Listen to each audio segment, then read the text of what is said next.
What's up, everybody, and welcome back to another movie review. I'm Chase Lee, reviewing for DallasMovieScreenings.com, and the movie I want to take a look at right now is I Used to Go Here. Now, this one comes from Gravitas Venture. It is written and directed by Chris Ray, and this one tells the story of a 35-year-old author played by Gillian Jacobs, and she is invited to speak at her alma mater by her former professor. After accepting his invitation, Kate finds herself deeply enmeshed in the lives of a group of college students who are actually living in the house that she grew up in. So the whole movie is just her interacting with these college kids that are currently living in her childhood home, her interacting with her professor, played by Jermaine Clement, and her interacting with random townspeople, just really kind of getting a sense of where she grew up, what the vibe was, what the atmosphere was, and her just trying to figuring her own problems out, because at this point in the story, even though she's got a book out, there's a lot of stuff going on underneath. Runs in an hour and 20 minutes, so a very, very, very short film, if it is paced out correctly. So a very in and you're out type of experience. It's not going to take too much of your time. So going into this, I didn't really know what this was, didn't know what it was about, didn't hear any word of mouth or any type of buzz around it, never saw a trailer, went into it blind. You know, I like Gillian Jacobs, and Jermaine Clement's cool, and some of the other people, I've seen in other TV shows, so I was like, okay, this could be a pretty nice little indie comedy / drama, and, you know, come out to be a really nice dramedy by the end of this, and I can just go on about my day. And so that's what I was expecting. And after watching it, it's fine. It's not really anything I particularly care for. I don't really want to watch it again. It's just like, it's fine. It was, I guess, enjoyable to an extent, and then it was done. And I usually like films like this. I usually like character-centric films where we focus on a person that's just going through this journey of like finding themselves or like reconnecting with a past life to see, you know, what part of them is lost and to see if they can get that back and like all that stuff. That's really great self-discovery stuff, but I just felt like for this one there really wasn't enough. It was just kind of like it was there and it was gone. So I think with the writer and director Chris Ray, I like the approach that he was going for. I mean, we have this author who actually made it and it published a book, but she's not fully happy. And there is something to kind of springboard off of that and create a centric story around. I didn't feel like there was enough there to, you know, create a whole story out of it. Like it's just very surface level type of stuff. Like we find out some things with her fiance and some insecurities that she has, but like I never felt like we got to know her.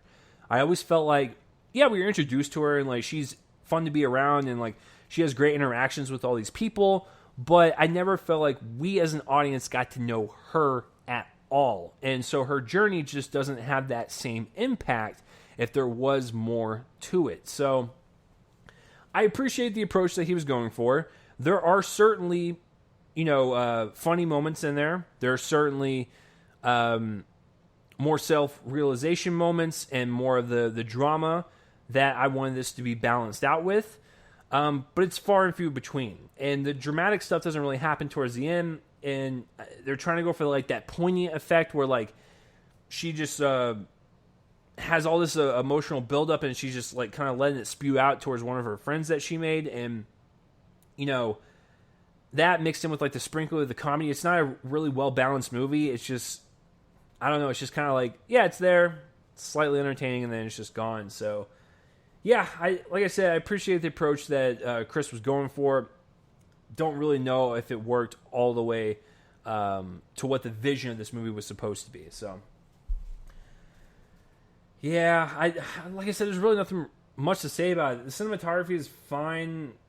The editing is not bad. You know, it's well paced. Like I said, it's a very breezy movie. Very short.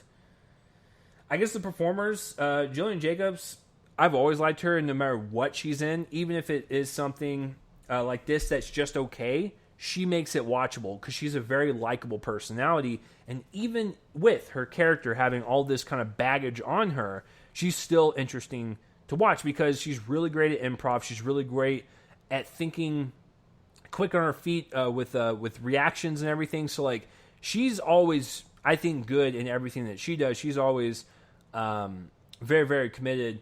Everyone else is fine. I guess the college kids that she interacts with are funny, they're goofy, they're likable.